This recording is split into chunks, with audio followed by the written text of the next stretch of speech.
नमस्कार। जेल में जीव जंतु पाठ का अगला भाग मैं आपके साथ प्रस्तुत करने जा रहा हूँ। चलिए बिना समय जाया किए हम पाठ आगे बढ़ाते हैं। अगर आपने पहला भाग नहीं देखा है तो आप जरूर देख लीजिएगा, उसमें बहुत अच्छी बात बताई गई है आपको पाठ के बारे में। चलिए आगे बढ़ते हैं। नेहरू जी कह रहे हैं कि मैंने मन में कहा कि एक और मुझे देखो जिसे अकेलेपन की शिकायत है, मतलब मैं अकेले हूं, मेरे साथ कोई नहीं है। और दूसरी ओर उस आंगन को देखो जो खाली और सुनसान मालूम होता है, लेकिन जिसमें जीवन उमड़ा पड़ता है। यानी कह रहे हैं कि खाली तो दिखाई दे रहा है, लेकिन उस आंगन में बहुत सारे जीव जंतु उमड़ रहे हैं। ये तमाम किस्म के रेंगने वाले, सरकने वाले और उड़ने वाले जीवधारी मेरे काम में जरा भी दखल दिए बिना अपना जीवन बिताते थे। मतलब अपना जीवन व्यतीत करते थे, परेशान नहीं करते थे इनको। तो कह रहे हैं कि तो मुझे क्या पड़ी थी कि मैं उनके जीवन में बाधा पहुंचाता। कह रहे भाई, जब वो मुझे परेशान नहीं करते थे तो मैं उनको क्यों परेशान करूं। लेकिन हाँ, खटमलों, मच्छरों और कुछ कुछ मक्खियों से मेरी लड़ाई बराबर रहती थी। ततैयों और बर्रों को तो मैं सह लेता था। मेरी कोठरी में वे हजारों की तादाद में थे। हाँ, एक बार उनकी मेरी झड़प हो गई थी, जबकि एक ततैये ने शायद अनजाने में मुझे काट खाया था।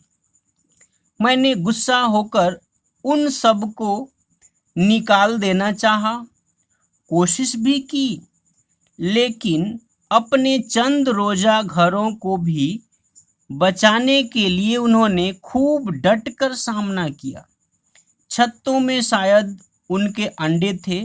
आखिर मैंने अपना इरादा छोड़ दिया और तय किया कि यदि वे मुझे न छेड़ें तो मैं भी उन्हें आराम से रहने दूंगा। उसके बाद कोई 1 साल तक मैं उन बर्रों और ततैयों के बीच रहा, मगर उन्होंने फिर कभी मुझ पर हमला नहीं किया और हम एक दूसरे का आदर करते रहे।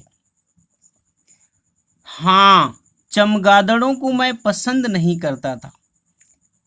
नेहरू जी कह रहे हैं कि चमगादड़ों को मैं पसंद नहीं करता था, लेकिन उन्हें मैं मन मसोस कर बर्दाश्त करता था। वे संध्या के अंधकार में चुपचाप उड़ जाते और आसमान की अंधेरी नीलिमा में उड़ते दिखाई पड़ते।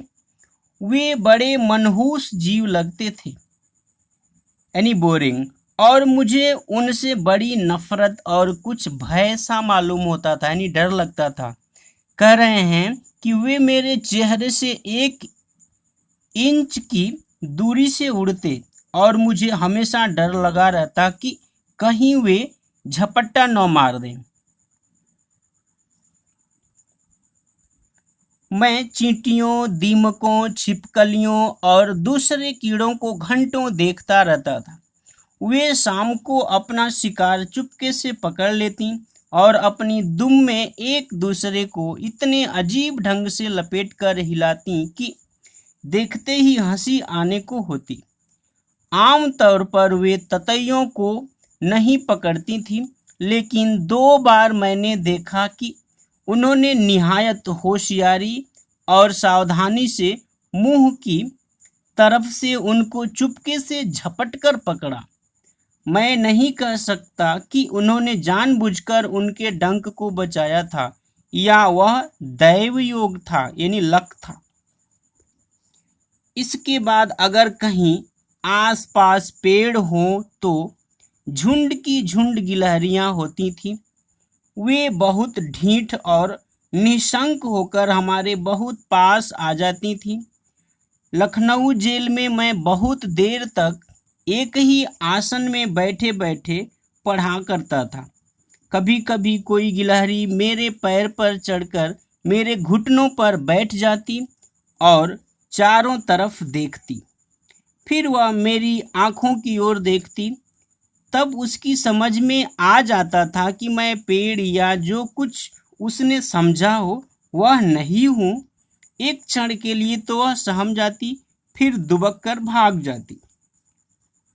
कभी कभी गिलहरियों के बच्चे पेड़ से गिर पड़ते, उनकी माँ उनके पीछे पीछे आती, लपेटकर उनका एक गोला बनाती और उनको ले जाकर सुरक्षित जगह में रख देती।